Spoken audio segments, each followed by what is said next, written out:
Nusantara TV bersama NTV News menggelar acara bergengsi Nusantara Energy Forum 2025 pada Rabu 21 Agustus 2025. Mengusung tema Energy Indonesia for a Sustainable Future, forum ini menghadirkan berbagai tokoh, di antaranya ada para menteri.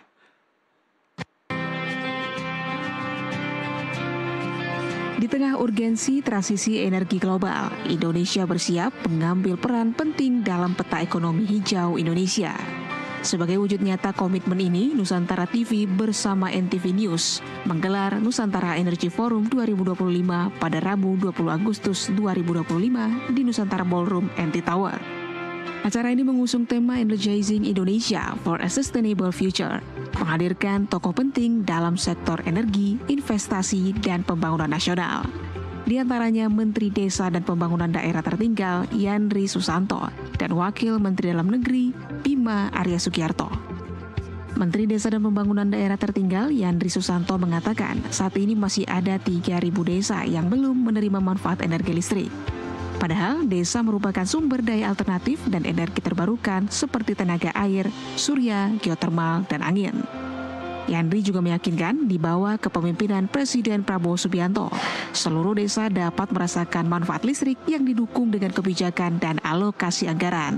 Saya mengapresiasi Nusantara Energy Forum 2025 yang dilaksanakan oleh NTCOP dan Nusantara TV. Ini luar biasa, sebuah forum yang bisa membuat kita semua bisa tersadarkan bahwa persoalan energi hari ini masih banyak perlu kita urai, terutama di desa-desa.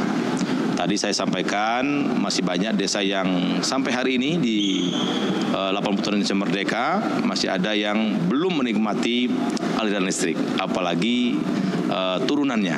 Oleh karena itu saya berharap melalui forum energi ini bisa melahirkan sebuah rekomendasi atau sebuah solusi yang terbaik sehingga persoalan blank spot, kemudian desa yang belum teraliri listrik, kemudian turunan nanti kita untuk program MBG, Koperasi Desa Merah Putih, itu benar-benar bisa kita tuntaskan. Jadi saya menyambut baik forum ini dan nanti kalau ada rekomendasi atau solusi yang terbaik, kami dari Kementerian Desa tentu sangat menunggu dan siap untuk bekerjasama. Tapi apapun namanya, berapapun data itu, kita mesti menyelesaikan desa-desa yang belum punya listrik. Dan tadi saya sudah uraikan, potensi di desa banyak, bisa mikrohidro, bisa solar cell, bisa geotermal, bisa tenaga angin. Tentu yang secara universal ya sekarang yang pakai jaringan sistem kabel ataupun PLN yang bangun banyak sekarang itu.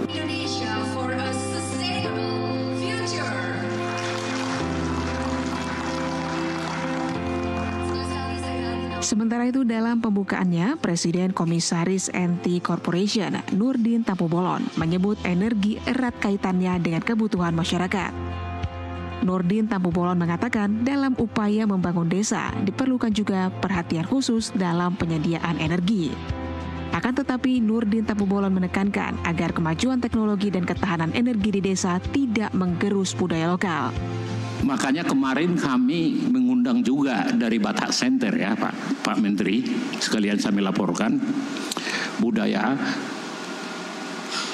dengan mengundang Menteri Kebudayaan Pak Fadli John, bagaimana budaya-budaya ataupun kearifan lokal itu tetap dilestarikan sehingga jangan sampai menghilangkan daripada budaya-budaya lokal kita akibat adanya teknologi-teknologi yang ada sekarang berkembang dari luar ke Indonesia. Jadi itu adalah harta kekayaan daripada bangsa kita. Menurut dari Pak Fadli John kemarin ribuan daripada kearifan lokal itu yang harus dijaga dan dilestarikan. Bahkan beliau mengharapkan itu dilakukan museum di tiap-tiap kearifan lokal itu.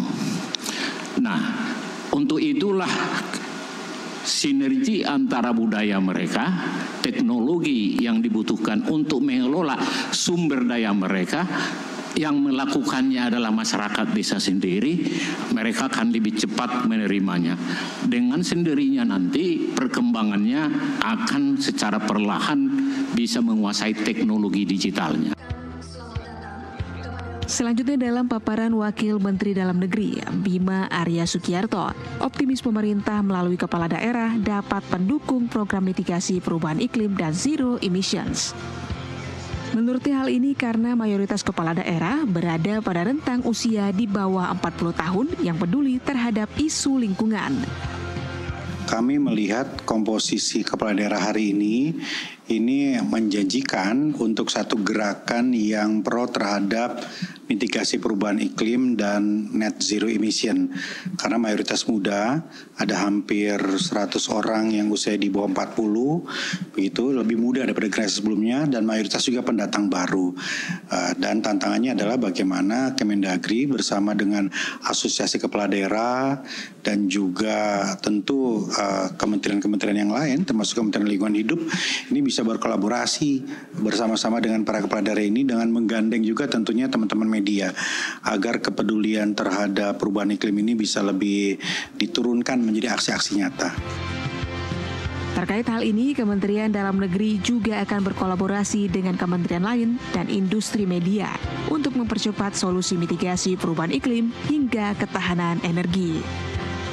Dari Jakarta, jurnalis NTV melaporkan.